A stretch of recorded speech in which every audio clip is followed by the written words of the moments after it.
Un Boeing 767 vole au-dessus de l'Atlantique en route vers l'Égypte. 217 personnes sont à bord. Une demi-heure après le décollage, c'est la catastrophe. Le pilote et le copilote tentent désespérément de reprendre le contrôle de l'appareil. La vie de l'équipage et des passagers va bientôt dépendre des deux pilotes et de leur réaction tandis que leur avion plongera vers l'océan.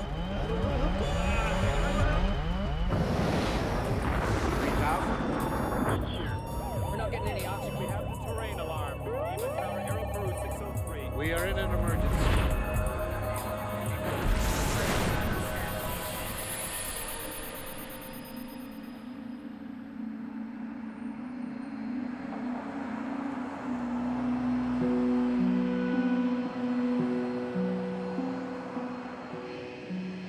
Vers 1h du matin, le 31 octobre 1999, les 217 voyageurs du vol 990 de la ligne aérienne Égyptaire attendent le moment du décollage.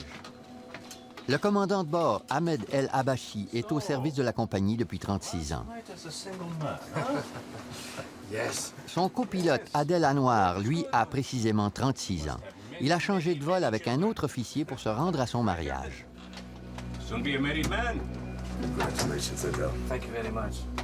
Le commandant Hatem Roujdi, chef pilote des Boeing 767 d'Égyptaire, les rejoint dans le poste de pilotage. À 1h21 précise, le copilote Adel Anwar obtient l'autorisation de décollage du contrôle de la circulation aérienne.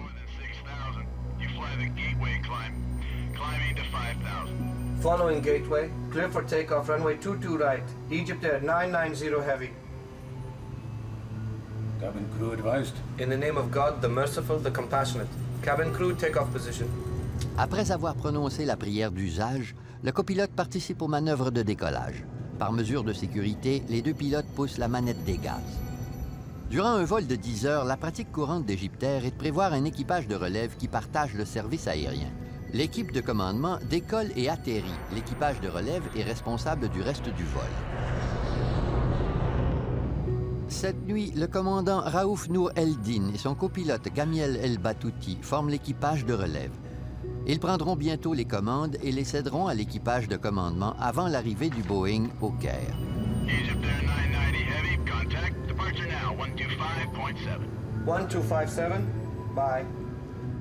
Bon nombre des passagers sont des Américains retraités ravis de s'envoler vers les merveilles de l'Égypte antique.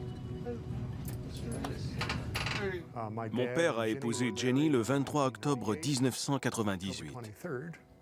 Et ils ont décidé de célébrer leur premier anniversaire de mariage en Égypte.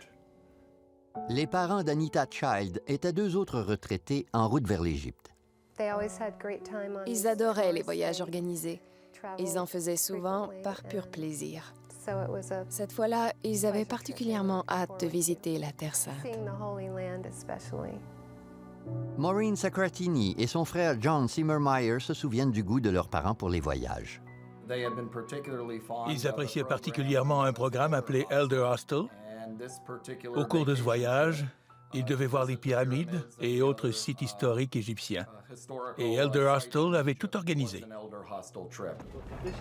14 des membres d'équipage les plus expérimentés d'Égyptaire sont affectés au vol 990.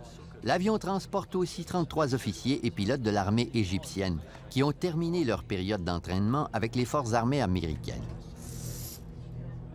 Gamiel El Batouti est un ex-instructeur de vol de l'armée de l'air égyptienne et l'un des copilotes les plus âgés d'Égyptaire. Il est si vieux comparé aux autres copilotes qu'il l'appelle respectueusement « commandant ». À peine 20 minutes après le décollage, El Batouti entre dans le poste de pilotage. Bonjour, Jimmy, comment vas-tu? Comment allez-vous, monsieur? Il y a du nouveau? J'ai dormi, je le jure. Laisse-moi te dire quelque chose. Moi, je ne dormirai pas. Je vais peut-être m'asseoir pendant 2 heures. J'ai dormi. J'ai dormi. Alors tu ne vas pas te lever? Non, lève-toi. Va te reposer, tu reviendras ensuite. Vous auriez dû me prévenir, commandant Gamiel. Vous auriez dû dire à Adèle. Est-ce que je t'ai vu? Je prends le premier quart, un simple message. Le jeune copilote ne semble pas apprécier cette relève intempestive. Je ne m'endors pas. Prenez le temps de vous reposer et revenez quand vous serez éveillé, d'accord, commandant? Je viendrai de toute façon. Commandant. Je me contenterai du dernier quart. Non, ce n'est pas ce que je veux dire. Si vous voulez ma place, il n'y a aucun problème. Je viendrai plus tard. Je vais manger une bouchée, puis je reviendrai. D'accord. Pourquoi n'allez-vous pas... Demandez-leur d'apporter votre repas ici, ensuite j'irai dormir.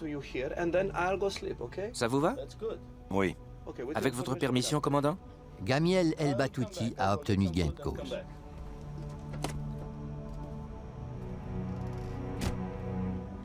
Vous voyez bien qu'il fait tout ce qu'il veut. Tu sais pourquoi? Le commandant El Abachi perçoit le ressentiment de son copilote. Il tente d'arranger les choses. Adel Anwar croit qu'El Batouti a peut-être envie de prendre sa place parce qu'il n'aime pas travailler avec le commandant de l'équipage de relève. Il veut travailler avec Raouf ou pas? Peut-être pas. Allah seul le sait. Mais tu ne devrais pas t'emporter. Par le prophète, il raconte n'importe quoi. C'est tout. Tout est sous contrôle. D'accord, patron. Merci, Adel. Beau joueur, le copilote Adel Anwar cède la place à son collègue El Batouti. D'ordinaire, cette partie du vol est la plus paisible pour les passagers comme pour les membres d'équipage. Des systèmes de navigation sophistiqués dirigeront l'avion pendant plusieurs heures. Egyptair 990, roger. Excuse-moi, Jimmy. Je fais un tour aux toilettes. Allez-y. Avant le reste des passagers. Il mange encore. Je reviens tout de suite.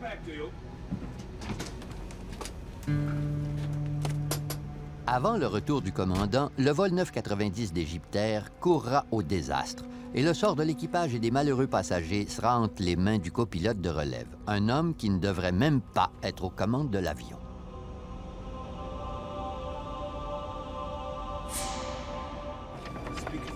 Soudain, l'avion perd de l'altitude et plonge vers l'océan. Il pique du nez. Aussitôt, l'appareil subit le phénomène de la microgravité ou gravité zéro. L'ancien enquêteur du NTSB, Greg Phillips, est devenu l'expert de cette catastrophe. Durant un vol, un avion subit les effets d'une gravité normale équivalent à la force de gravité 1, qui correspond au niveau de vol de croisière. Mais lorsqu'il pique du nez, l'effet correspond plutôt à celui d'une voiture qui arrive en haut d'une colline à grande vitesse puis qui redescend. On se sent plus léger sur son siège. Plus l'avion plonge, plus on s'allège.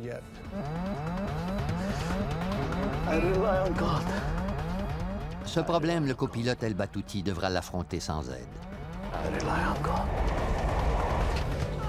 Le commandant El Abachi combat l'effet de la microgravité et tente désespérément de retourner au poste de pilotage. Des systèmes d'avertissement signalent que le piqué de l'avion excède la vitesse maximale permise. Elle atteint maintenant 99% de la vitesse du son. Elle excède aussi de loin la tolérance de fabrication du Boeing. La contrainte exercée sur le fuselage de l'appareil va bientôt le mettre en pièces.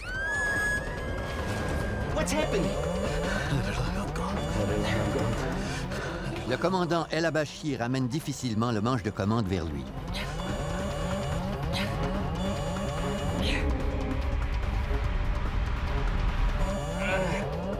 Il décide ensuite d'utiliser les moteurs pour sortir rapidement du piqué en poussant les manettes de gaz vers l'avant, sans aucun résultat.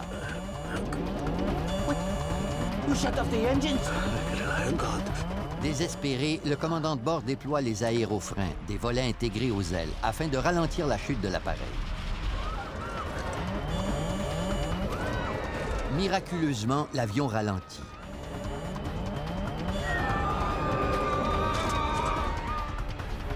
Mais lorsque son nez se relève en quelques secondes, la microgravité passe brutalement à une force de gravité 2, le double de la gravité normale.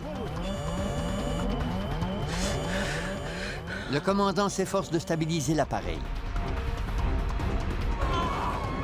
Le piqué du 767 ralentit davantage.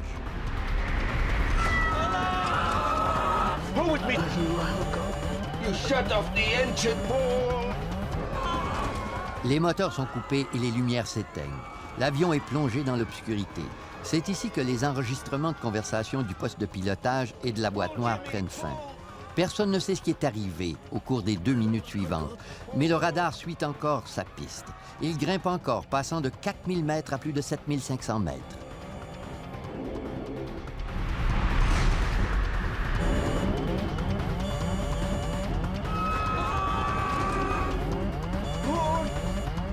Puis, le Boeing plonge dans un autre piqué terrifiant. Incapable de résister plus longtemps à la contrainte, le moteur gauche se détache de l'appareil.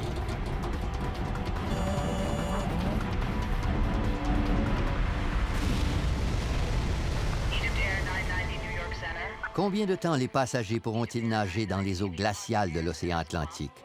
Combien d'entre eux ont pu survivre à l'écrasement du vol 990 d'Égyptair? 217 vies sont en jeu. Le navire-école de la marine marchande Kings Pointer est le premier à arriver sur les lieux. À l'aube, nous avons vu du pétrole sur les vagues. C'était signe que quelque chose clochait. Nous avons ensuite fait marche arrière et tout de suite après, les premiers débris ont commencé à remonter à la surface. À Héliopolis, en banlieue du Caire, la fille du commandant El Abachi tente de comprendre les émotions vécues par son père. Imaginez-vous un être cher, un père, une fille ou un frère, qui se retrouve en train de plonger brusquement d'une altitude de 11 000 mètres. C'était sûrement horrible. Mais il a tenté de sauver sa vie, celle de ses collègues et des passagers. Dans une maison du Maryland, un dimanche matin bien tranquille tourne au drame. Je m'étais éveillée très tôt, vers 5h30, et je cherchais à trouver un bulletin météo à la télévision. C'était dimanche et la chaîne de nouvelles CNN a annoncé que le vol 990 avait disparu. J'étais en état de choc. Je me suis précipitée vers le réfrigérateur où j'avais affiché l'itinéraire de mes parents et je l'ai arraché. Puis je me suis mise à sangloter et à hurler.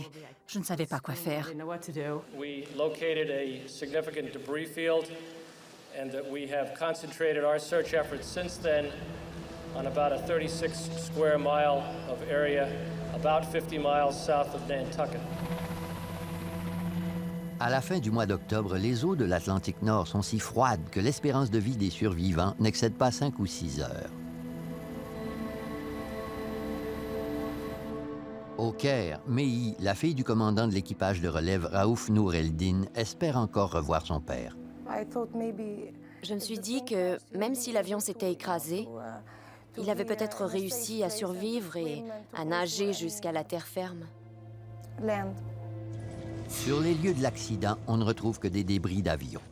Au bout de quelques heures, les autorités savent déjà qu'il n'y aura pas de survivants. We believe at this point that it is in everyone's best interest to no longer expect that we will find survivors in this case. Le président de l'Égypte, Hosni Moubarak, s'adresse à une nation éplorée. C'est la pire catastrophe aérienne de toute l'histoire égyptienne. Really, I was shocked. It's a big tragedy for us. And I give my condolences to all the passengers, to the families of the crews who have been lost in this tragedy. And I have contact with President Clinton and other deceased. And he's giving good support for trying to find, investigate, see what was the reason. Le président des États-Unis prend un engagement formel envers son allié. And I spoke earlier with President Mubarak of Egypt today to express my condolences and assure him that we would be working together closely until this matter is resolved. We do not know what caused this tragedy. Dans le nord de l'Indiana, l'historien de la musique Jim Brokaw apprend le sort de son père et de sa belle-mère. Ce matin-là, j'ai été saisi à l'idée que partout dans le monde, bien des gens devaient faire face à cette même terrible réalité. Ils ressentaient sans doute la même impuissance, et ils étaient aussi désorientés que moi. Bouleversées et remplies de chagrin, les familles des victimes arrivent à Newport, dans le Rhode Island. Elles y viennent à la recherche de réponses et de réconfort. L'avion transportait 100 Américains, 89 Égyptiens, 21 Canadiens et 7 passagers d'autres nationalités.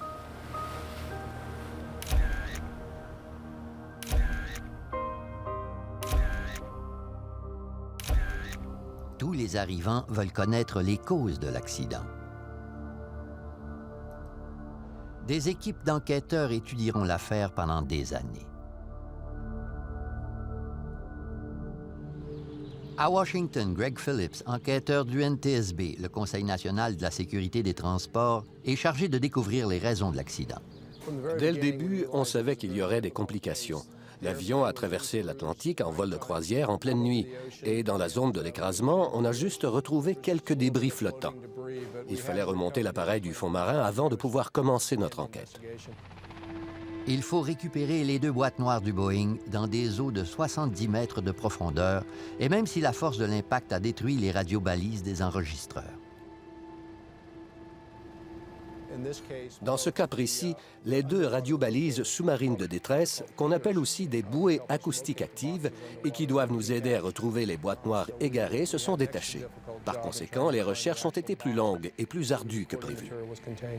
9 jours après l'accident, le submersible télécommandé de la marine américaine Deep Drone récupère la première de 2 boîtes noires, l'enregistreur de données de vol qui conserve l'information technique relative au système de vol.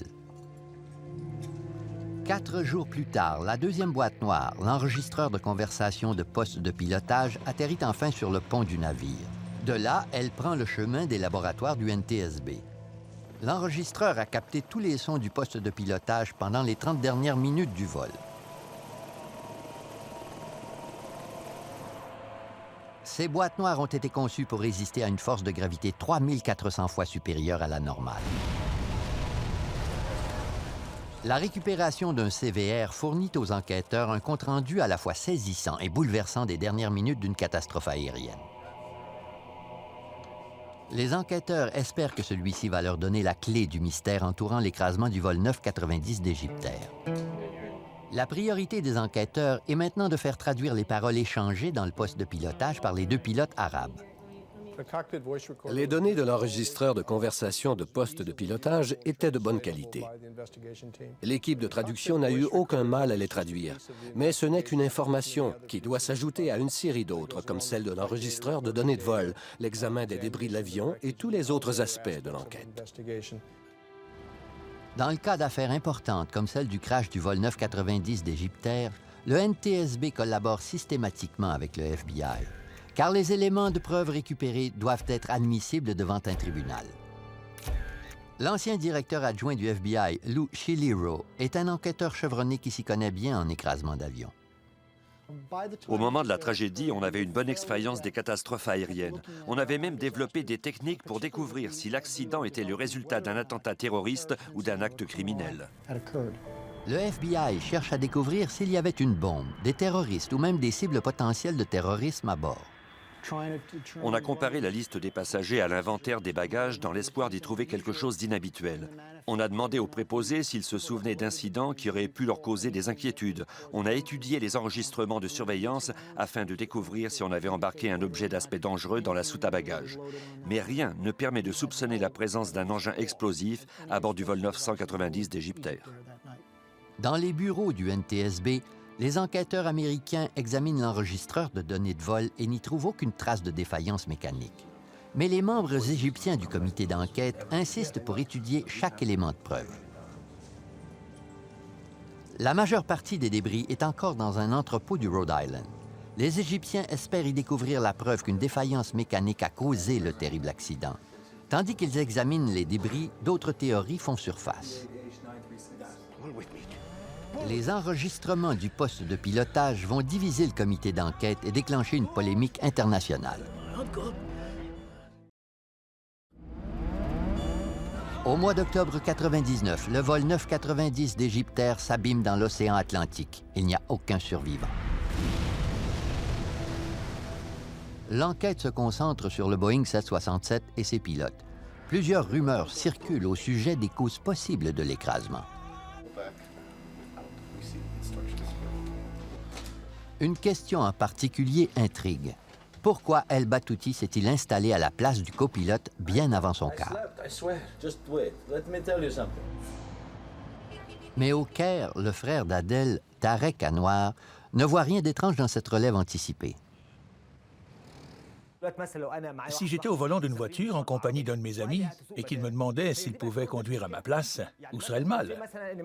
Si Adèle n'avait pas assez dormi et que le commandant Ganiel lui a proposé de le remplacer, je n'y vois pas davantage de problème.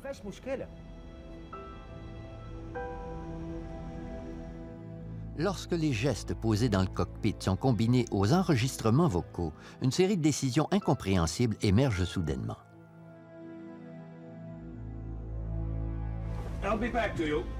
L'enregistreur de conversation révèle qu'après le départ du commandant El Habashi, le copilote a prononcé des paroles énigmatiques à voix basse. Control it. Puis El Batouti a déconnecté le pilote automatique. I rely on God. Libéré du contrôle de l'autopilote, le Boeing amorce sa descente et subit un effet de roulis par la gauche. Les experts égyptiens considèrent la décision d'El Batouti de déconnecter le pilote automatique comme une réaction possible à un mouvement inhabituel de l'avion qui l'aurait poussé à reprendre le contrôle manuel. L'enquêteur en chef du NTSB ne l'entend pas de cette oreille. Nous n'avons retrouvé aucune défaillance qui aurait pu expliquer le débranchement du pilote automatique. Généralement, les mouvements d'un aéronef sont calculés pour assurer le confort des passagers. Après le débranchement de l'autopilote, l'enregistreur de données de vol indique qu'El Batouti a poussé son manche de commande en avant, rabaissant ainsi les gouvernes de profondeur. Puis, il a ramené la manette des gaz vers lui pour réduire la puissance des moteurs. L'avion a aussitôt piqué du nez. Les enquêteurs égyptiens affirment qu'El Batouti n'a pas provoqué l'écrasement de l'avion, mais que l'appareil a pu subir une panne de gouverne de profondeur impossible à surmonter. Aucun problème de ce genre n'est signalé sur les enregistrements des conversations. Dès son retour, le commandant El Habashi réclame des explications du copilote, qui ne lui répond pas. Lorsqu'il était directeur de la sécurité aérienne, Bernard Leb supervisait toutes les enquêtes du NTSB sur les accidents d'avion. Il faut comprendre que si le commandant de bord entre dans le poste de pilotage, peu importe l'endroit du monde, s'il pose une question, le copilote doit lui répondre. Pourtant, quand le commandant El Habashi lui a parlé, El Batouti a gardé le silence. Le commandant tente de mettre fin au piqué en ramenant le manche de commande vers lui, mais il n'arrive pas à reprendre le contrôle. Il se sert donc des manettes des gaz pour tenter de remonter le Boeing. Il ignore que le copilote a coupé l'accès du carburant au moteur quelques secondes auparavant. Les experts égyptiens croient qu'El Batouti a peut-être simplement fait preuve de prudence. Les données de vol montrent l'apparition d'un signal de faible pression d'huile. Les moteurs s'étaient peut-être éteints, poussant le copilote à couper l'alimentation du carburant, une manœuvre essentielle avant d'amorcer la reprise des moteurs.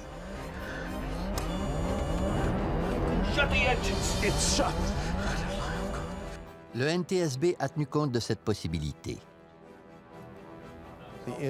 Les deux moteurs d'un biréacteur survolant l'océan en pleine nuit ont été coupés. Personne n'a pu trouver une seule situation d'urgence qui aurait pu forcer les pilotes à arrêter tous les moteurs de leur avion alors qu'ils s'éloignaient de l'aéroport le plus proche. Le scénario préféré des enquêteurs égyptiens est une malencontreuse panne de la gouverne de profondeur. À Washington, dans les bureaux du NTSB, le Conseil national de la sécurité des transports, l'analyse de l'enregistreur de données de vol révèle que le commandant El Habashi ramenait son manche de commande vers lui pour faire grimper le Boeing, tandis que le copilote El Batouti semblait le pousser vers l'avant pour faire descendre l'avion.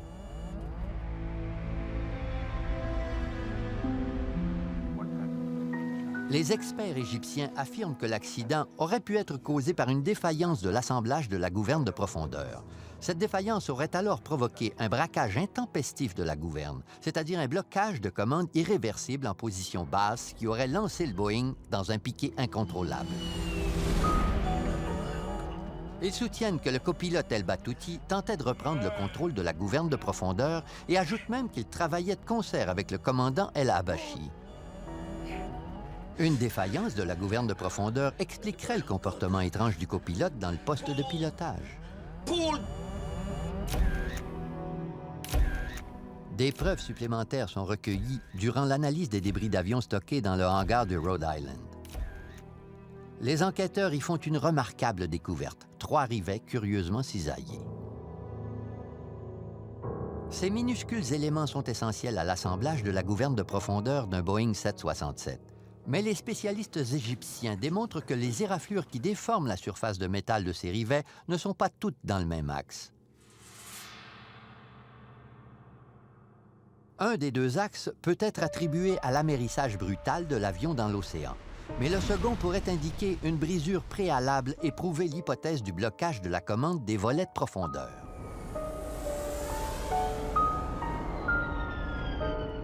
Les experts égyptiens portent ces nouveaux faits à l'attention de la FAA, au Bureau fédéral de l'aéronautique, l'organisme qui régit l'aviation civile américaine. À l'armée, les représentants de la FAA exigent une inspection des rivets de renvoi d'angle de tous les Boeing 767 en service à travers le monde. L'inspection révèle l'existence de 136 rivets cisaillés et 34 avions sont retenus au sol jusqu'à la fin des réparations. Selon la FAA, les anomalies auraient pu causer une perte de contrôle des appareils. Les enquêteurs égyptiens ont découvert une explication plausible. Les rivets cisaillés de l'assemblage de la gouverne de profondeur du Boeing 767 auraient pu provoquer un braquage intempestif incontrôlable de la gouverne. Mais selon Greg Phillips, cette explication ne tient pas compte du design des assemblages. Ils ont été conçus spécifiquement pour le Boeing 767 et ce scénario a été prévu. Si l'une des gouvernes lâche, le membre d'équipage aux commandes de l'avion est en mesure de le piloter malgré cette défaillance.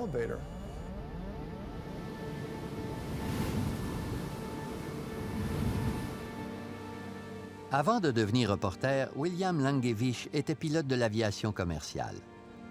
Aujourd'hui, on programme les manœuvres du vol 990 dans un simulateur de vol afin qu'il puisse tester les réactions du pilote. Quand on voit un avion plonger dans un piquet aussi abrupt, et qu'on voit les altimètres descendre aussi rapidement, tandis que les voyants clignotent, que les klaxons retentissent, c'est terrifiant. Sans connaître les causes réelles du piquet, Langewiesche tente d'y mettre fin de différentes façons. Enfin, ils m'ont demandé d'attendre un maximum de temps, soit 15 secondes. Ce n'est pas facile de rester immobile aux commandes d'un 767 ou de n'importe quel avion hors de contrôle. C'est un très long délai. C'est inconcevable. Mais je l'ai fait. Même au bout de 15 secondes d'inaction, sans démontrer des habiletés extraordinaires, j'ai réussi à reprendre le contrôle de l'avion. Comme n'importe quel élève pilote l'aurait fait. Aucun autre Boeing 767 n'a subi de braquage de gouverne suivi d'une chute dans le vide.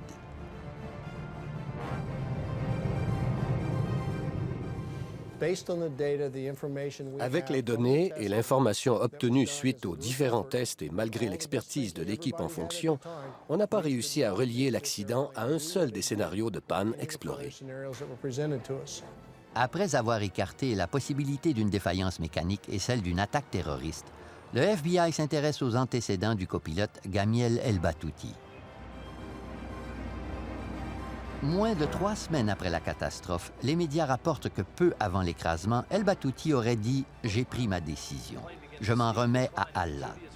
De nombreuses personnes ont alors cru qu'il s'agissait d'un nouvel acte de terrorisme commis par un intégriste musulman, jusqu'à ce qu'elles apprennent que les enregistrements avaient été mal traduits. Notre vérification des antécédents d'El-Batouti nous avait révélé qu'il était plutôt religieux, mais absolument rien ne nous portait à croire qu'il était intégriste, ou plus religieux que n'importe quel autre homme ordinaire. Quelles ont été les paroles exactes de Gamiel El-Batouti et surtout, que voulait-elle dire? Le professeur égyptien Amin Bona enseigne l'arabe à l'université Georgetown de Washington. Tawakkaltu veut dire « je dépends »,«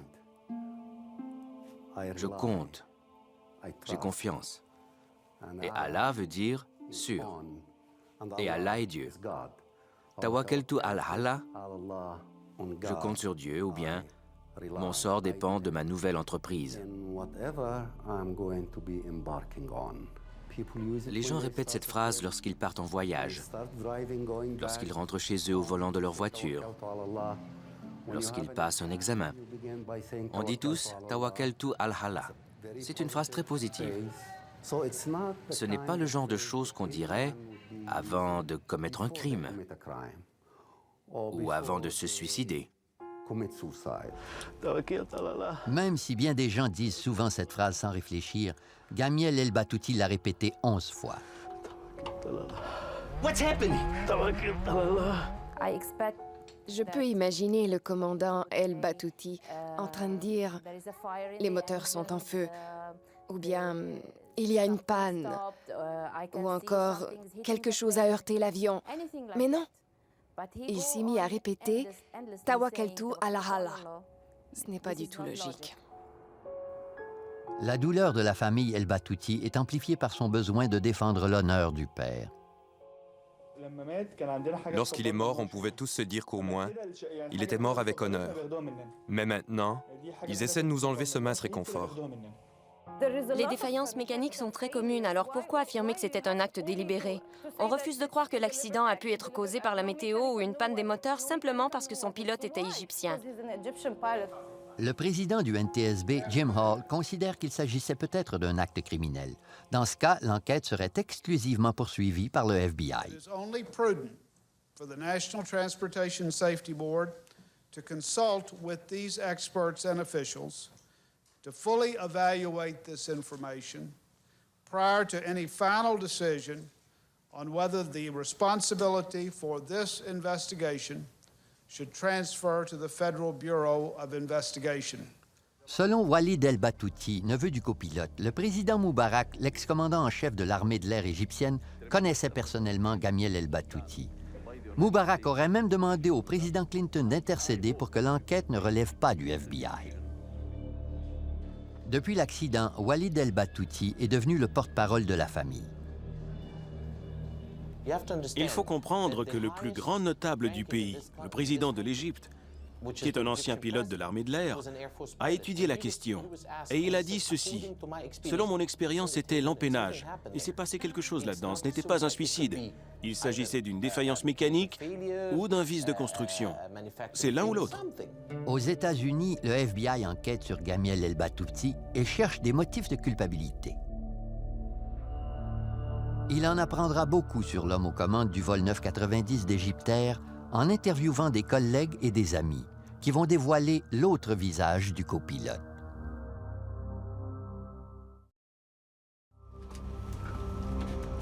Durant l'enquête sur l'écrasement du vol 990 d'Égyptair, la vie et la personnalité du copilote Gamiel El-Batouti sont soumises à un examen minutieux.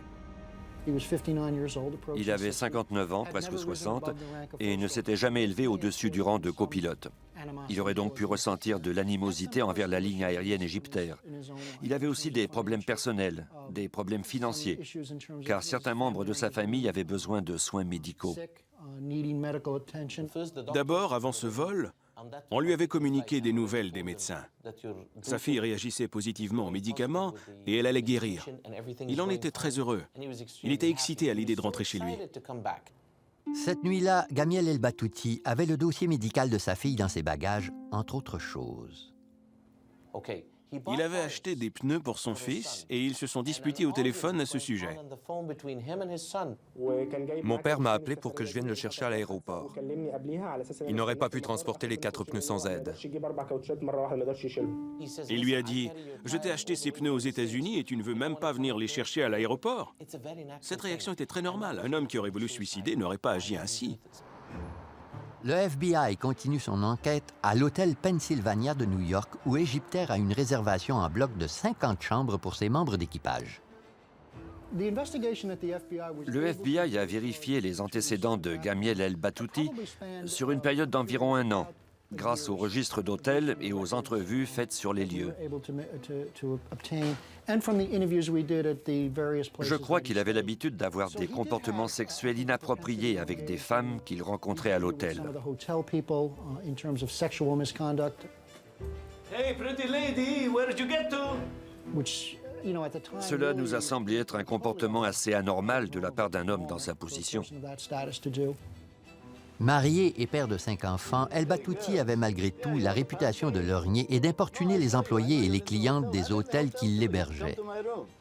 Le FBI a appris que 2 ans avant l'accident, 2 jeunes femmes ont rapporté qu'il les avait appelées dans leur chambre d'hôtel. Il leur a demandé de regarder par la fenêtre, ce qu'elles ont fait. Elles soutiennent qu'El Batouti s'est exhibé devant elles et ont raconté l'incident au gardien de sécurité de l'hôtel. Mais le copilote n'a pas mis fin à ces comportements provoquants. Une femme de chambre a affirmé au FBI que El Batouti l'avait harcelée plus d'une fois. Hey, cute girl. Listen, stop. Let me tell you something. No, I want to talk to you because look, I give you $100 if you just come to my room. I'm not here for that. Oh, sure. I'm here to work. Just leave me alone. Nah, don't be like that. Come on. Lorsque la femme de chambre a rapporté l'incident, la direction de l'hôtel a ajouté sa plainte de harcèlement sexuel à celle des autres employés ou clientes. Quant aux allégations de l'hôtel, ils disent eux-mêmes que cela s'est passé bien avant le vol et non pas la veille du vol, comme on l'a prétendu. Selon le FBI, ce dernier incident s'est produit le 29 octobre 1999, la veille du départ du vol 990. 3 mois après le début de l'enquête du FBI sur El Batouti, un avion d'Égyptair atterrit à Londres. Son commandant de bord demande l'asile politique en Grande-Bretagne en affirmant qu'il détient des informations sur les causes de l'écrasement du vol 990. Le commandant Hamdi Taha est un ancien collègue du copilote El Batouti. Il vient de quitter sa femme, sa famille et son pays. Le FBI expédie un agent spécial sur les lieux pour qu'il interroge le commandant Taha en compagnie d'un agent de sécurité britannique. Saviez-vous que Batouti avait des comportements sexuels inappropriés? Oui. C'est très important. J'en ai entendu parler par des pilotes en qui j'ai confiance. Batouti a eu des problèmes à cause de son comportement sexuel inapproprié à New York avec des femmes de chambre et parce qu'il suivait des clientes. La ligne aérienne l'a toléré pendant un certain temps, mais on lui a dit plusieurs fois « Ce comportement ne vous a peut-être jamais attiré de problème, mais vous êtes le représentant de notre pays aux États-Unis et vous ne pouvez pas agir ainsi. » L'information du commandant de bord n'est pas vérifiable, mais sa description de la rencontre d'El Batouti avec le chef pilote d'Égyptair éveille la curiosité. Hatem Roujdi est allé voir El Batouti juste avant le départ du vol 990. Ils se sont rencontrés à l'hôtel. Roujdi lui a dit que ses actes ne pourraient plus être passés sous silence et qu'il y aurait des conséquences. Le vol de retour vers le Caire serait son dernier vol. On se connaît depuis longtemps, Gamiel. Mais tu ne voleras plus jamais en direction des États-Unis. Il serait dorénavant interdit de vol vers les États-Unis. Batouti venait tout juste de perdre d'immenses privilèges. Il était humilié. À mon avis, voilà ce qui a dû arriver. Il s'est certainement dit, si ce vol doit être mon dernier vol, ce sera aussi le dernier d'Hatem Roujdi.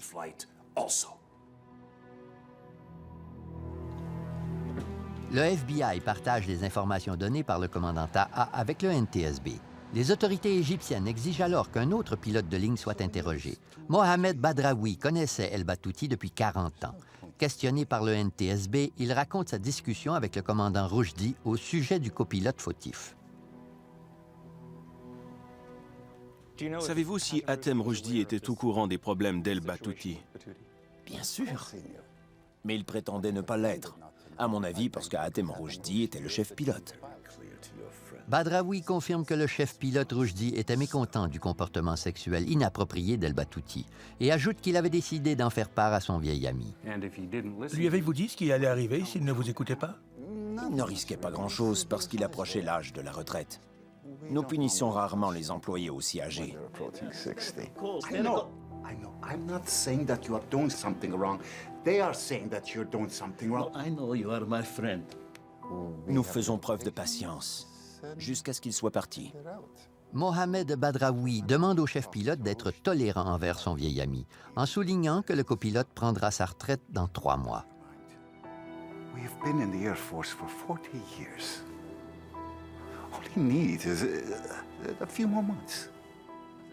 L'entrevue de Mohamed Badraoui confirme les dires de Hamdi Taha. Le chef pilote envisageait vraiment de prendre des mesures disciplinaires contre El Batouti. Et ce n'est pas tout.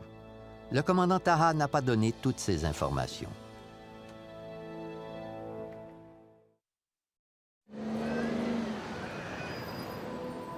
À Londres, un pilote égyptien réclame l'asile politique. En échange, il offre des renseignements privilégiés au sujet de la catastrophe aérienne la plus controversée de l'histoire d'Égyptair. Le commandant de bord, Hamdi Taha, va partager la séance de briefing des pilotes d'Égyptair avec le FBI. Après avoir entendu l'enregistreur de conversation de poste de pilotage, l'officier responsable des programmes de vol des pilotes d'Égyptair a convoqué tous les équipages de bord à une réunion spéciale au Caire. Là-bas, il nous a donné les faits, seulement les faits. Il n'a ajouté aucun commentaire. Il n'a fait mention d'aucun problème technique. Il n'a rien dit de plus. Mais tous les pilotes ont compris qu'il ne s'agissait pas d'un accident. Mais ensuite, il nous a demandé de n'en discuter avec personne. N'en parlez pas à vos familles, n'en parlez pas au téléphone, n'en parlez même pas entre vous. Nous avons tous compris que Batouti l'avait fait exprès. Bien des familles impliquées dans l'affaire croyaient déjà être en présence de 216 meurtres et d'un suicide. En Égypte, les familles élargies ont tendance à protéger leurs membres, et une foi religieuse très intense influence l'attitude des Égyptiens à l'égard du suicide. Cette histoire est complexe. Elle englobe la religion, elle englobe les croyances, elle parle de notre culture. Encore aujourd'hui, dans la culture égyptienne, bien des gens ne croient pas que des musulmans, des gens qui ont été imprégnés de cette culture, soient capables de se suicider. Et les différences culturelles n'ont pas été les seules embûches de cette enquête. Notre voyage en Égypte pour vérifier les antécédents d'El Batouti n'a pas été facile. Le gouvernement égyptien n'a pas apprécié nos démarches. Les efforts du FBI pour comprendre les relations personnelles et familiales d'El Batouti sont systématiquement bloqués. En fait, nous n'avons jamais pu développer nos pistes, ni obtenir les renseignements dont nous avions besoin pour le faire. Finalement, le 21 mars 2002, au terme d'une enquête de 10 millions de dollars étalée sur 2 ans et 5 mois, le Conseil national de la sécurité des transports publie son rapport. Sa conclusion est la suivante. La cause probable de l'accident du vol 990 d'Égyptair est sa déviation du vol de croisière normal et sa collision subséquente avec l'océan Atlantique, suite à la manipulation des commandes de pilotage par le copilote de l'équipage de relève. L'administration de l'aviation civile égyptienne réagit au rapport avec colère. Voici sa réponse. Il est évident que le NTSB n'a pas effectué l'enquête professionnelle à laquelle le gouvernement égyptien était en droit de s'attendre. L'ancien directeur de la sécurité aérienne du NTSB, Bernard Leb, ne partage pas le point de vue des Égyptiens.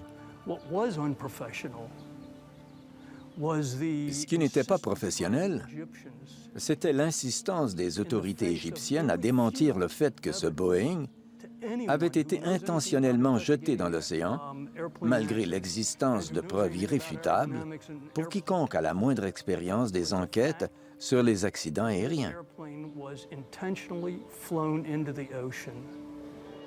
Comme la plupart de ses compatriotes, Walid El Batouti refuse de croire que son oncle a été l'auteur d'un massacre. C'était un simple accident d'avion. On en a fait toute une histoire sans la moindre raison. Il s'agit bien évidemment d'un complot. Greg Phillips est convaincu d'avoir exploré toutes les pistes et tous les scénarios. Quand on se joint à une équipe d'enquête sur les avions accidentés, on le fait pour prévenir d'autres accidents, pas pour maquiller ceux qui ont déjà eu lieu, quels que soient les enjeux politiques. Durant toute ma carrière, je n'ai jamais eu connaissance d'un tel camouflage ou même d'une tentative ratée de camouflage. Les autorités américaines et égyptiennes n'envisagent toujours pas l'écrasement du vol 990 d'Égyptair du même point de vue, et les familles éplorées n'ont pas encore de réponse à leurs questions. Pour tous ces malheureux, le mystère de l'accident fatal ne sera sans doute jamais résolu.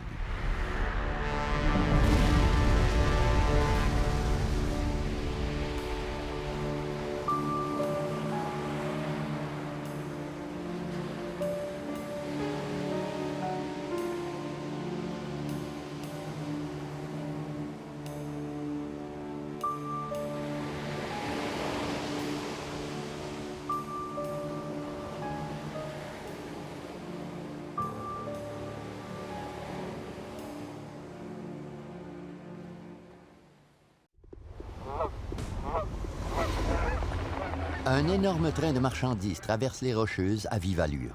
Le conducteur ne tente même pas de ralentir sa course effrénée. Jack, are you there? Un train de passagers transportant plus de 100 personnes arrive en sens inverse.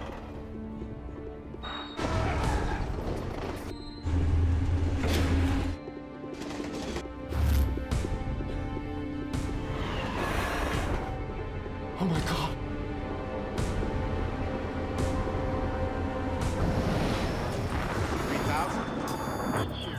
We're not getting any oxygen. We have the terrain alarm. Leaving Tower Aero Peru 603. We are in an emergency.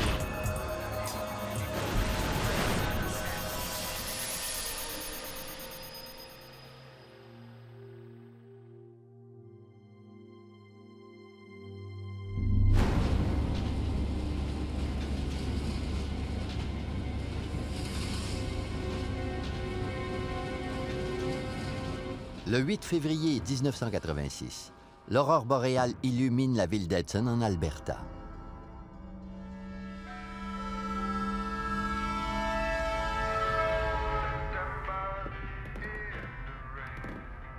Pour Jack Hudson, un conducteur de locomotive de 48 ans à l'emploi du Canadien national, conduire un train de marchandises a toujours été une passion.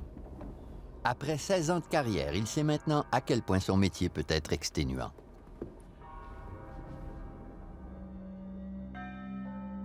Puisque les trains de marchandises canadiens parcourent d'énormes distances, jusqu'à 12 équipes locales peuvent participer à un seul voyage. Jack Hudson fait continuellement l'aller-retour sur la portion de la voie ferrée qui relie Jasper, sa ville natale, à Edson, plus à l'est. À 22h50 hier soir, il est descendu du train en provenance de Jasper et a passé la nuit dans ce pavillon dortoir du CN à Edson. Il n'a dormi que 3h30. Il est prêt pour le retour à Jasper.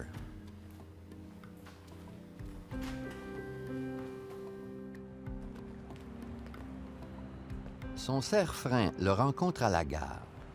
Tout comme Jack Hudson, Mark Edwards, 25 ans, habite à Jasper. Les deux hommes ont très peu dormi. Did you get some rest? Not much. Got a touch of the flu. Could use a full night's sleep. Hudson et Edwards prendront place dans la locomotive. Hudson conduira le train tandis qu'Edwards assurera le freinage et portera main forte à Hudson au besoin. Wayne Smith, 33 ans, est le chef de train. Ses collègues l'appellent Smithy. Ils complètent leur petite équipe. Smitty? Wayne Smith voyagera à bord du fourgon de queue. Il s'assurera que le conducteur de locomotive et le serre-frein sachent ce qui se passe à l'arrière du train. Les trois hommes sont des employés de longue date du Canadien national et ont parcouru ce bout de chemin de fer à maintes reprises.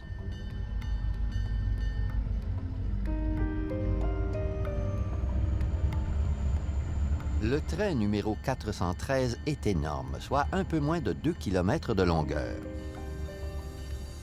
Ces wagons sont remplis de céréales, de tuyaux de métal et de produits chimiques. Le train pèse près de 11 000 tonnes. Le train de marchandises ralentit à Edson, mais ne s'arrête pas. Puisqu'il faudrait beaucoup trop de temps pour le redémarrer, Hudson et Edwards embarquent alors que le train roule lentement pour entamer leur quart de travail le plus vite possible.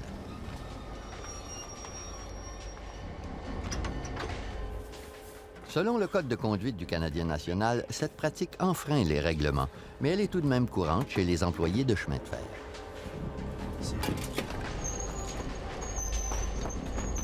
Le fourgon de queue est 2 km plus loin. Wayne Smith en profite pour examiner la cargaison et noter toute irrégularité sur les wagons ou leur chargement. All set, Jack. Clear signal leaving Edson. Clear signal leaving Edson. Wayne Smith doit rester en contact avec le reste de son équipe et s'assurer qu'elle obéit aux signaux le long de la voie ferrée.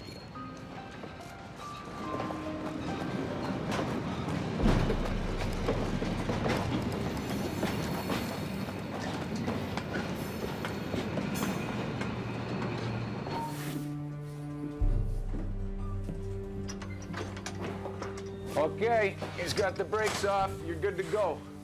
See you later. À 6h40, Jack Hudson accélère. Les moteurs diesel de 8000 chevaux vapeur tournent à fond. Le train se dirige vers l'ouest, vers Jasper.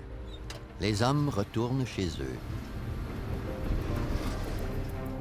Pendant que le train numéro 413 se dirige vers l'ouest, un autre train, 164 km plus loin, se dirige vers l'est. Le train de passagers supercontinental numéro 4 de Via Rail Canada est en route vers Edmonton. Plus de 100 passagers admirent le magnifique paysage des Rocheuses.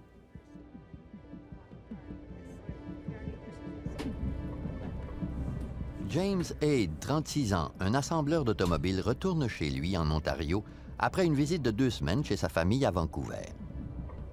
Le train est un lieu très intime. Nous sommes assis très près l'un de l'autre et nous avons eu la chance de rencontrer plusieurs personnes et de leur parler. Je me souviens de 2 femmes que nous avons rencontrées pendant le souper. L'une d'entre elles était enceinte. Certains passagers dorment encore. James Haid s'assoit dans la voiture coach pour lire avant le petit déjeuner. C'est la 4e voiture du train. J'ai vu une femme avec son petit garçon. Il avait environ 3 ans. Il était impressionné par le paysage. Je me suis assis et j'ai ouvert le store pour profiter de la lueur du jour. Je lisais un livre de poche.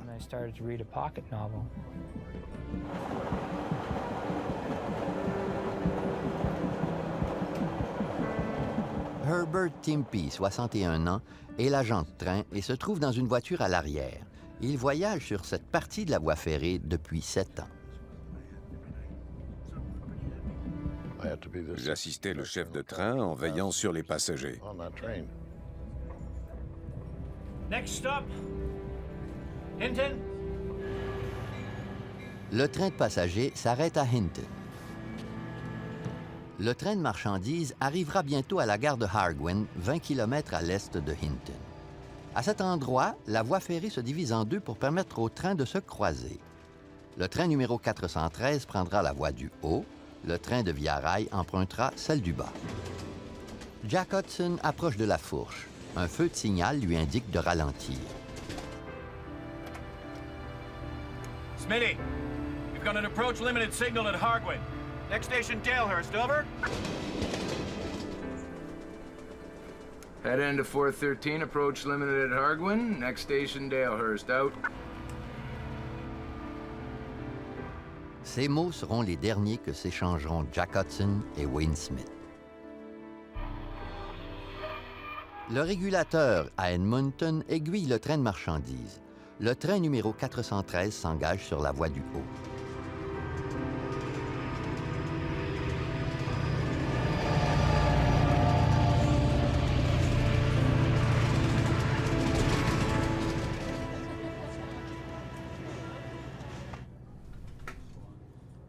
Martin Pedersen, 64 ans, s'apprête à déjeuner dans la voiture panoramique.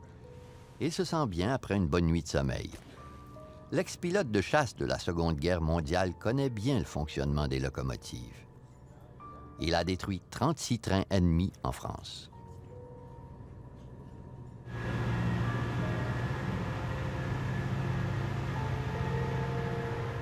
La veille, il a partagé ses histoires de guerre avec un autre ancien combattant à bord, Kenneth Cottle, 61 ans, un ex-soldat de la marine britannique. C'était en février. Je me dirigeais vers Edmonton pour me trouver un nouvel emploi. Tout comme Pedersen, Cottle s'est battu derrière les lignes ennemies pendant la Seconde Guerre mondiale. Les deux hommes sont des survivants.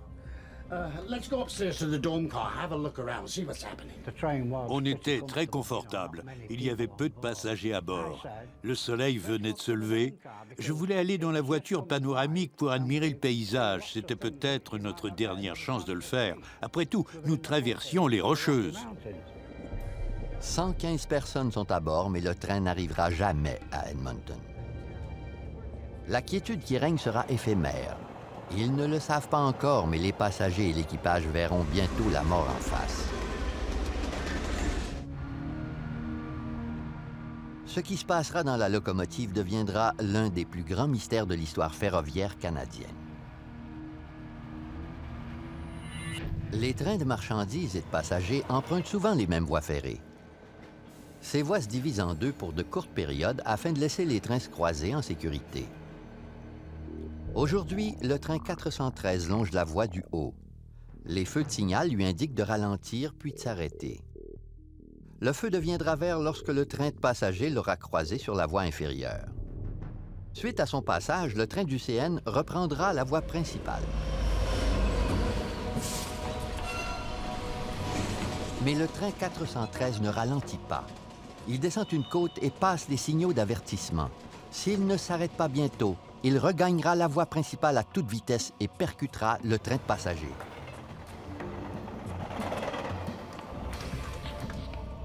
Le train de Via Rail poursuit sa route vers l'est. Ses passagers ignorent le danger qui les guette. On sert le petit déjeuner à Martin Pedersen.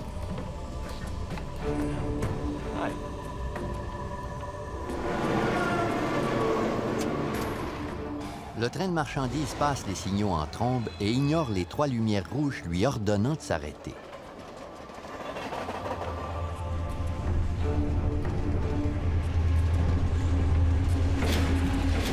Le train de 11 millions de kilos regagne la voie principale à 95 km à l'heure. Malgré son poids, il ne ralentit pas.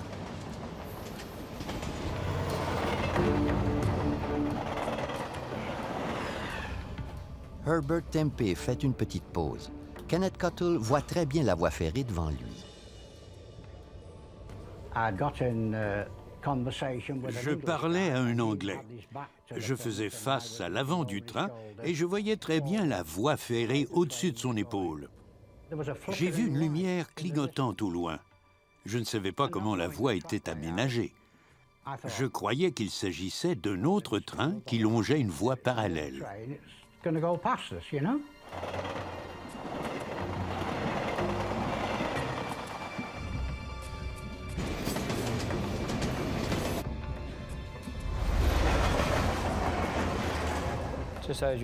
Pendant que je lisais, une femme est passée près de moi.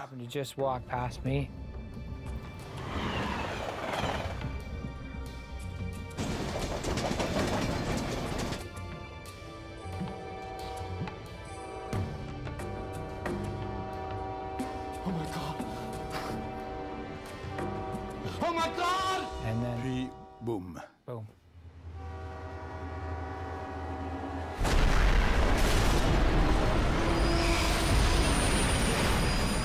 Les trains se percutent comme 2 béliers enragés. Leur vitesse combinée est de près de 200 km à l'heure. 70 wagons de marchandises foncent tour à tour sur le train de Via Rail. C'était comme une vague.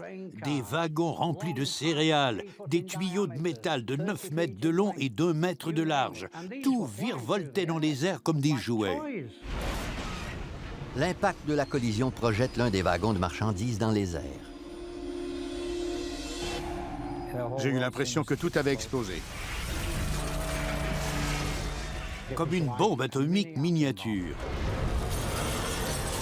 Il y avait un énorme nuage de fumée noire.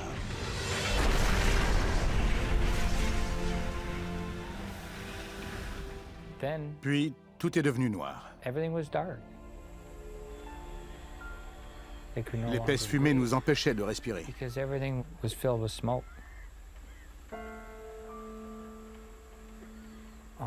Je croyais mourir. Je m'étais fait à l'idée que j'allais mourir.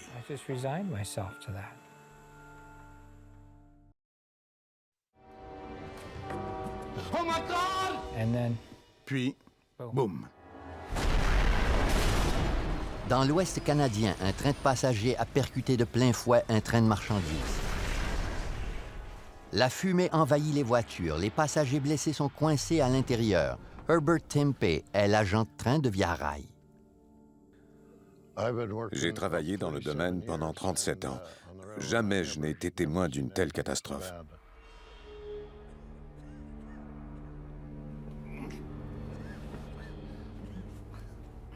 Les wagons de marchandises se sont arrêtés devant la voiture panoramique. S'ils avaient poursuivi leur chemin, ils auraient atterri sur nous. Un étage plus bas, Martin Pedersen tente de fuir les lieux, mais il a peine à voir devant lui. La fenêtre de la voiture a éclaté et les éclats de verre obscurcissent sa vue.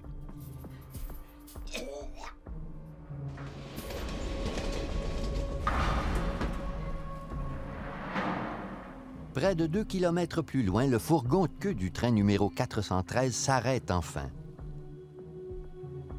Wayne Smith, le chef de train, aperçoit d'énormes flammes au loin, mais ignore encore l'ampleur de la catastrophe. Front end 413. I think we're in the bush or we're derailed. There is a big explosion up here, and we have chemicals on the train, so stay away from it. Stay away from the dangerous goods. Mais ses collègues gardent le silence. Entre-temps, la fumée s'épaissit et les passagers tentent de s'évader des décombres. Pendant la guerre, j'ai appris à survivre en me fiant à mon instinct. La fenêtre à l'arrière de la voiture panoramique était fissurée. J'ai sauté sur le banc pour la fracasser avec ma tête. Puis j'ai dit aux autres de me suivre.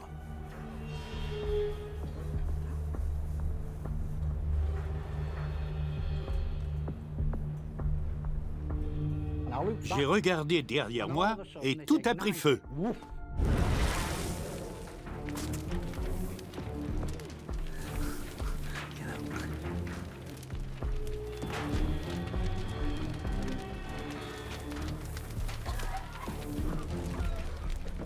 Un étage plus bas, Martin Pedersen réussit à fuir. D'autres passagers sont moins chanceux. Certains d'entre eux, comme James Haid, sont coincés dans l'incendie. Le toit s'est effondré. J'avais perdu mes lunettes. Je ne voyais rien et j'avais peine à respirer. Le porteur, qui se trouvait derrière le bar, a réussi à se frayer un chemin jusqu'à l'extérieur. Je l'ai suivi.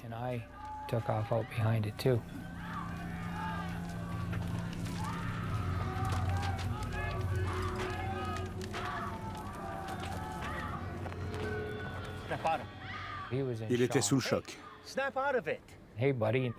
Je lui ai dit de se ressaisir car il fallait aider les autres, mais il n'y avait rien à faire. Incapable de voir sans ses lunettes, James Haid retourne tout de même dans la voiture pour sauver d'autres passagers.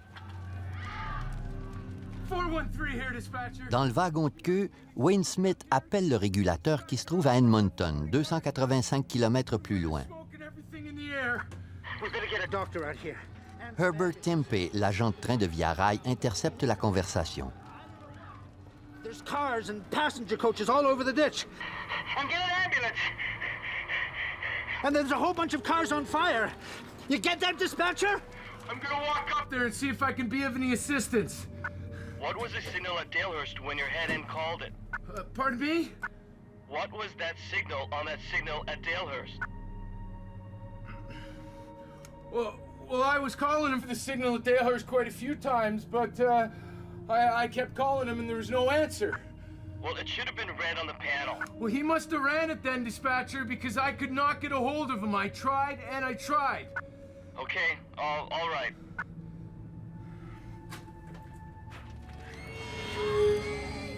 Entre-temps, James Aid tente de sauver le plus de passagers possible. Are you okay? I'm gonna help you. Il entend les cris des passagers coincés dans les flammes. I can hear the women La veille, that I had j'avais mangé avec une dinner femme. with the night before screaming. Je l'entendais crier To save pour que her. l'on sauve son bébé. Il ne peut sauver la mère et son enfant coincés sous les débris.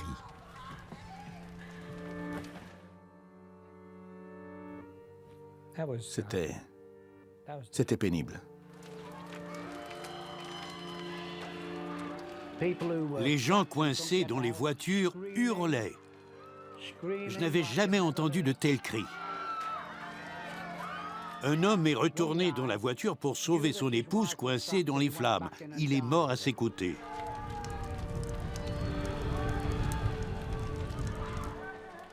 Une autre femme près de nous avait perdu l'une de ses jambes. James Aid, faisant preuve d'un grand courage, retourne à l'intérieur. Malgré la chaleur intense de 660 degrés Celsius, il tente de sauver une autre victime. Il y avait un homme devant moi. La veille, j'avais aussi mangé en sa compagnie. Les flammes l'ont dévoré.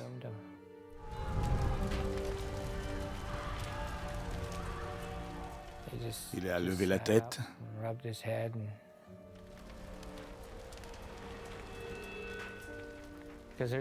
Mais on ne pouvait plus rien pour lui. Les gens qui se trouvaient encore dans la voiture étaient morts.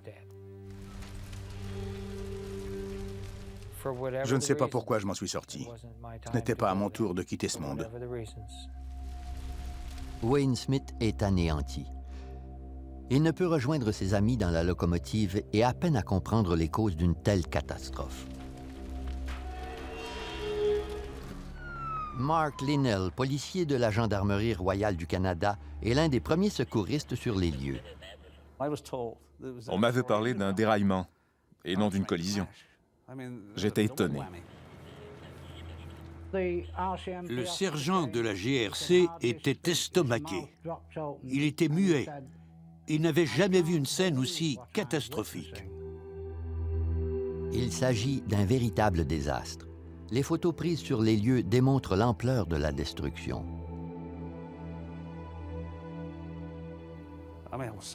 J'étais estomaqué. Je n'en revenais pas. Je n'en croyais pas mes yeux.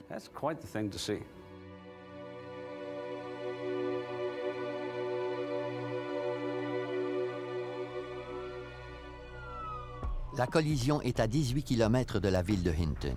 Les ambulanciers arrivent 45 minutes plus tard. J'ai fait partie de la Marine royale britannique pendant 14 ans. J'ai vu plusieurs catastrophes causées, entre autres, par des terroristes. Je croyais avoir tout vu. Les passagers souffraient de blessures causées par les éclats de verre, de brûlures.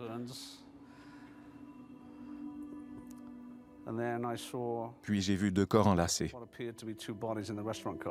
J'ai appris par la suite qu'il s'agissait d'un homme et de son épouse. J'étais très secoué. En aidant les passagers à s'éloigner des débris, Mark Linnell aperçoit un homme seul, muni d'une radio. Oh, hey, how's the front end doing? C'est le chef de train, Wayne Smith. I'm the conductor on the caboose. Is everything okay? Like, what happened? Like, did they make contact with the... We're still under investigation. Wayne Smith apprendra sous peu que ses collègues ont péri. I mean, I'm really sorry. Il était sous le choc. Le train était détruit et il y avait plusieurs morts.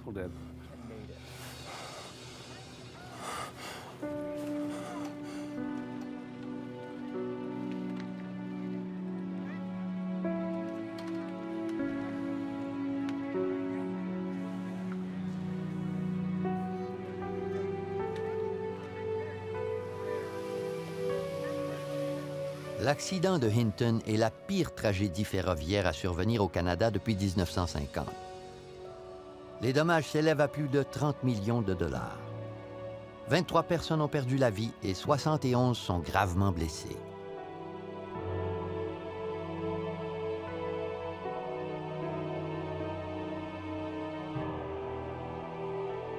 Wayne Smith est le seul survivant du train du CN, le seul qui sait peut-être comment le train de marchandises de 11 000 tonnes a pu percuter le train de passagers. On compte sur lui pour élucider ce mystère.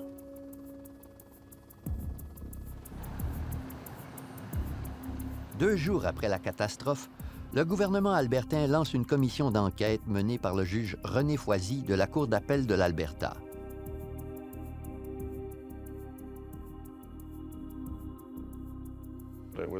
À première vue, mon mandat était simple, découvrir la cause de l'accident. Mais c'était beaucoup plus compliqué, puisqu'il n'y avait aucune réponse claire. Les trains de passagers et de marchandises empruntent souvent les mêmes voies ferrées sans incident. Que s'est-il passé? Au cours des 11 prochains mois, le juge Foisy convoque 150 témoins et experts pour élucider ce mystère. I think what has most surprised me is the complex procedures, the equipment, the overall complexity that we have to look at in running a railroad and what goes on in running a railroad. Pendant que Wayne Smith se remet de l'accident, le juge Foisy se met au travail. Il analyse tout d'abord le fonctionnement des signaux. S'ils ne fonctionnaient pas, l'équipe du train de marchandises n'aurait jamais su qu'elle devait s'arrêter.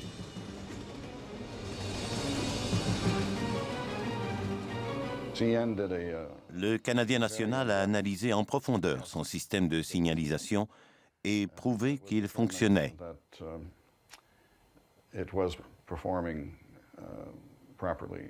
Nous avons engagé des experts indépendants pour effectuer ces tests. Suite à l'accident, les commandes des feux de signal sont restées en place. Eugene Couch, un ingénieur électricien, a le mandat de les analyser. Un problème dans le système aurait pu faire passer le feu au vert, avisant le train de poursuivre son chemin. Un défaut électrique n'aurait pas fait s'allumer le feu vert.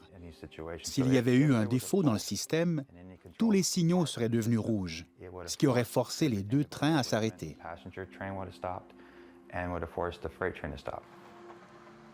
Nous avons conclu que le système des feux de signal fonctionnait comme prévu. Le juge Foisy croit que le train de marchandises a ignoré les feux rouges. Un problème mécanique a peut-être causé l'accident.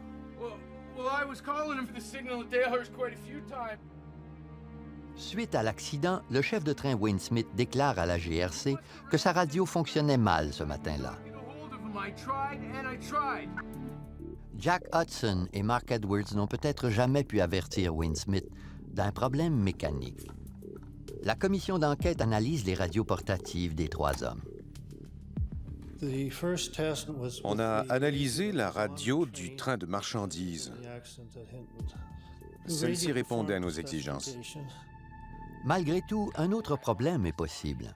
Plusieurs employés du CN prétendent qu'il existe des zones mortes le long du réseau ferroviaire où les communications radio sont impossibles. And it's not a dead spot that's there 365 days out of the year. Sometimes you can hear a train from Dalehurst at Hardwin. Sometimes you can't. Some radios are stronger, some are weaker. On a ensuite analysé les communications entre la locomotive et le fourgon de queue à l'aide de radios semblables à celles utilisées lors de l'accident.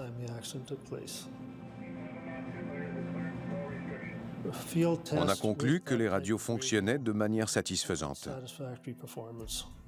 L'épreuve était concluante. Il n'y avait pas de zone morte à cet endroit. Si les feux étaient rouges et que les radios fonctionnaient, pourquoi les deux trains sont-ils entrés en collision? Le juge Foisy analyse donc les détecteurs de boîtes chaudes. Situés près des rails, les détecteurs surveillent la température des roues et des essieux et enregistrent la vitesse des trains lors de leur passage. Les données des détecteurs de boîtes chaudes sont étonnantes.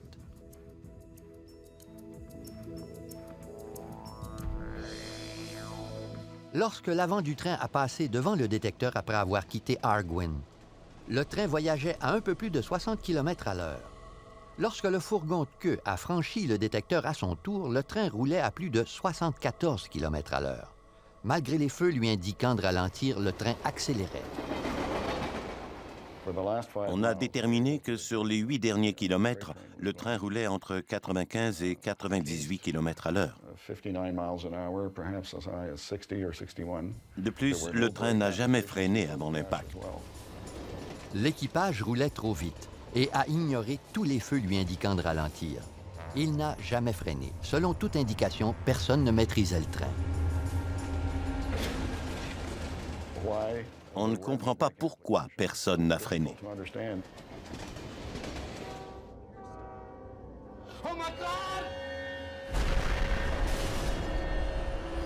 Aucun problème mécanique n'est en cause. Le juge Foisy se penche alors sur les membres de l'équipage. Jack Hudson, le conducteur de locomotive, a-t-il causé l'accident? Après avoir analysé ses dossiers médicaux et interrogé ses proches, le juge fait une découverte troublante.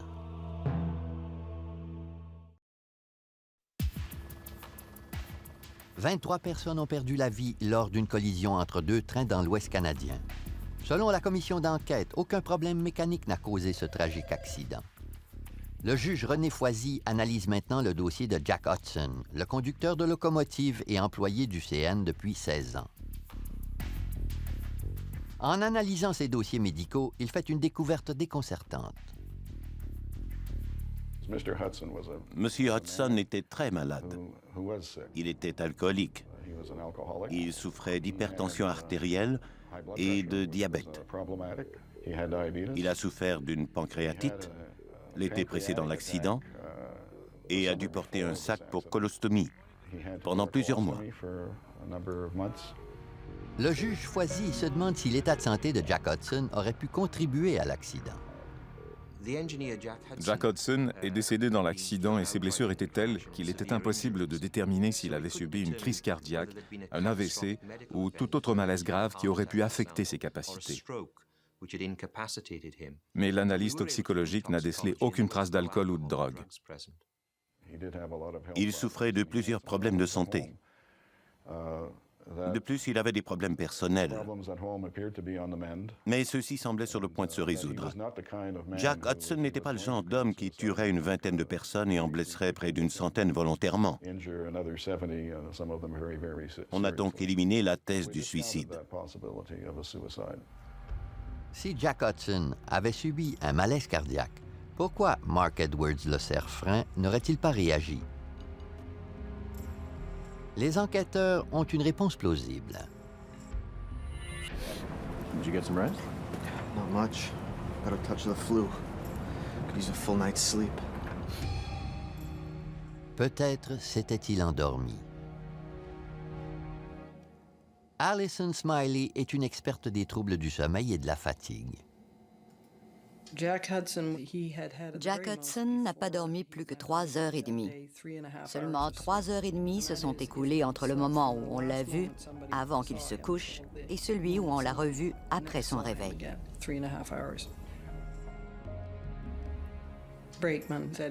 Le cerf-frein souffrait d'une grippe et n'avait dormi que 5 heures.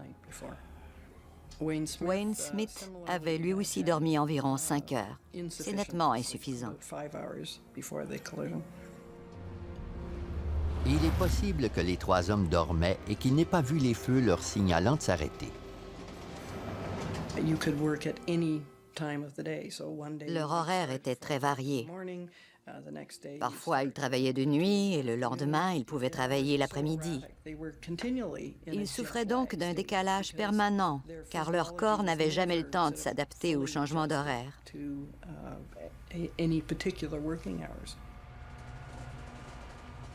Puisque les employés voyagent longtemps et parcourent le même trajet continuellement, il est difficile de rester éveillé. Le mouvement du train et la monotonie des rails ont un effet très soporifique. Peu importe la motivation des employés, ils risquent fort de s'endormir.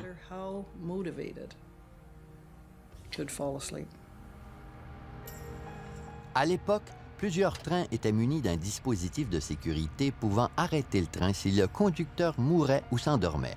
le dispositif d'homme-mort. Le conducteur doit laisser son pied sur la pédale pour empêcher le train de s'arrêter. S'il n'appuie pas sur la pédale pendant quelques secondes, celle-ci émettra un signal d'avertissement. S'il ne réagit pas, le train s'arrêtera. Mais le juge Foisy constate que la plupart des conducteurs déjouent ce dispositif. Plusieurs des conducteurs prétendaient qu'il était très pénible de garder le pied sur la pédale pendant un long trajet. Parfois, ils posaient leur boîte à lunch ou un objet suffisamment lourd pour aller se dégourdir les jambes. Malheureusement, ils se fiaient trop souvent à de tels subterfuges.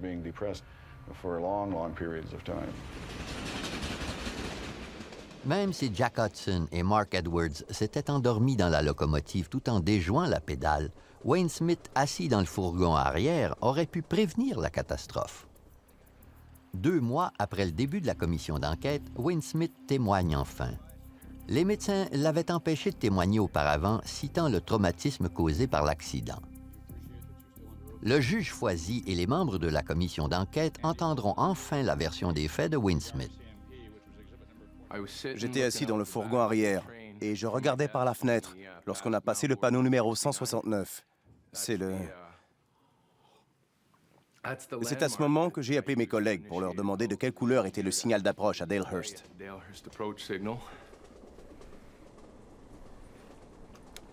Head end to 413. What indication do you have at the Dalehurst approach signal 1703, over?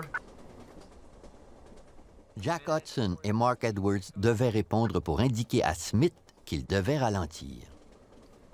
Head of 413, can you hear me, over? Je les ai appelés 3 ou 4 fois, mais ils ne m'ont jamais répondu. Ma radio grise ne fonctionnait pas. What's the indication at signal 1703, over? Le témoignage de Wayne Smith est surprenant. La commission d'enquête a déjà établi que les radios fonctionnaient. Lorsque le juge lui demande à quelle vitesse roulait le train, Wayne Smith le surprend à nouveau. J'ai senti le train ralentir. Je crois qu'on a effectué le virage à moins de 80 km/h. Mais selon les détecteurs de boîte chaude, le train roulait à 96 km/h et il n'a jamais freiné. J'ai tenté de les appeler avec la radio rouge.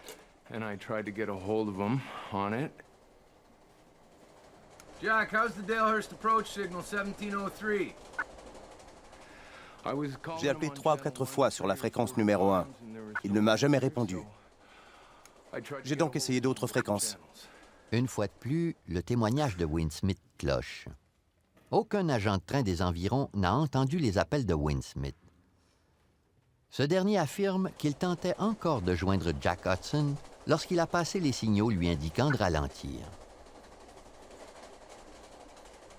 Jack! Wayne Smith sait que les prochains signaux seront probablement rouges et que le train devrait s'arrêter. Jack Hudson ne répondait pas et le train roulait encore à vive allure. À 2 pas de lui se trouvait un frein d'urgence, mais il ne l'a jamais actionné. Jack, are you there? Wayne Smith prétend que malgré le silence de Jack Hudson, il a simplement continué à l'appeler plutôt que de réagir. Front end, Jack, come in. Pourquoi n'avez-vous jamais freiné? J'étais convaincu que le conducteur maîtrisait la situation. J'étais convaincu qu'il avait effectué toutes les manœuvres nécessaires. Je n'ai jamais ressenti le besoin de freiner. À ce moment, je croyais que tout allait bien. Vous savez très bien que lorsque la radio ne fonctionne pas, c'est votre devoir d'obéir au feu de signalisation. J'aurais freiné en dernier recours. Il n'a jamais freiné puisqu'il n'en ressentait pas le besoin. C'était son témoignage et j'avais peine à le croire. À quel moment aurait-il réagi à la situation? Les déclarations de Wayne Smith sont troublantes. Ses collègues ne répondaient pas à ses appels et le danger était imminent. Pourquoi Wayne Smith n'a pas réagi? Le juge Foisy est prêt à clore l'enquête et à nommer les coupables de cette catastrophe. La commission d'enquête sur une des pires catastrophes ferroviaires du Canada est terminée. 23 personnes ont perdu la vie lorsqu'un train de marchandises a violemment percuté un train de passagers près de Hinton, en Alberta.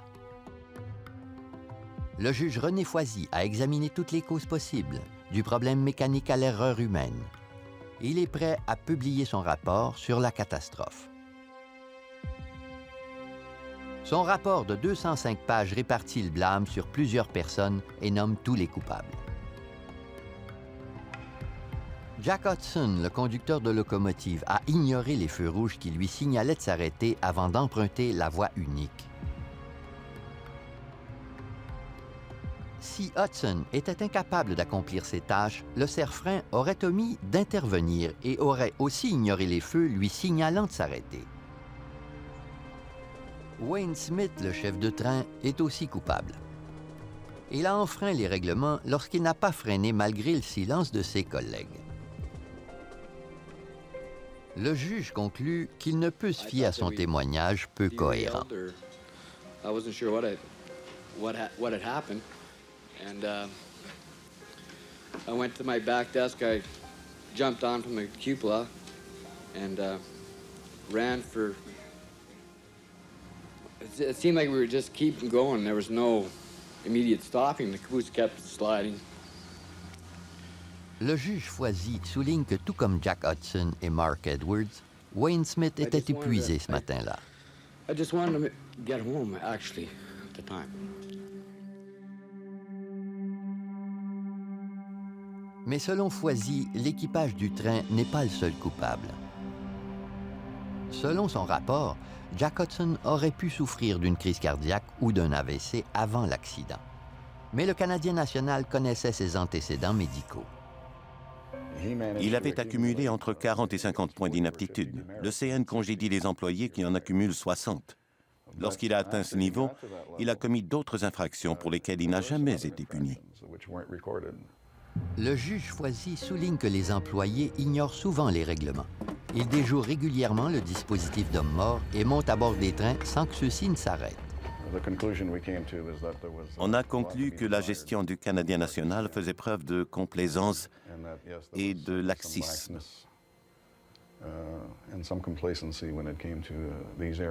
On doit établir des règlements, les appliquer et les respecter. Si l'on devient trop complaisant, la situation devient problématique et ce genre de catastrophe risque de se reproduire. Le juge exige que le CN améliore son équipement de sécurité et recommande que l'on munisse tous les trains de dispositifs de remise en service automatique. Ces dispositifs sont plus complexes que le dispositif d'homme mort. Si le conducteur ne prête pas attention continuellement au train, le dispositif émet un signal puis arrête le train. Ces dispositifs ont fait leur preuve à quelques reprises depuis la catastrophe de Hinton. Une étude effectuée 10 ans après l'accident a démontré que 90% des conducteurs du CN ont été réveillés par un signal d'avertissement au moins une fois. Le Canadien national réagit au rapport de la commission d'enquête en créant l'un des programmes les plus sophistiqués au monde pour contrer la fatigue. Les employés ne travaillent plus sur appel 7 jours sur 7, 24 heures sur 24. On ne décourage plus les siestes. On a créé de nouveaux pavillons dortoirs en plus d'avoir amélioré les anciens.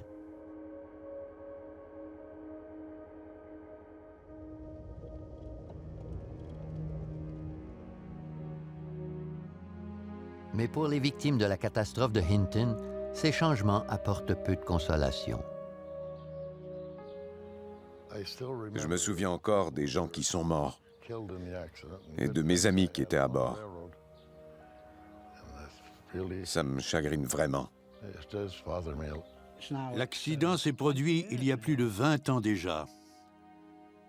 Et je suis toujours ici. J'ai eu beaucoup de chance. Ce n'est pas de la chance. C'était une terrible catastrophe et beaucoup trop de gens ont souffert. J'ai encore beaucoup de peine. La vie ne tient qu'à un fil. Un tel accident peut secouer toutes nos croyances. Ce n'est pas de notre faute. Mais la vie nous apporte souvent son lot de misère. Mais on peut aussi se remettre d'un tel événement. Il faut toujours regarder vers l'avenir.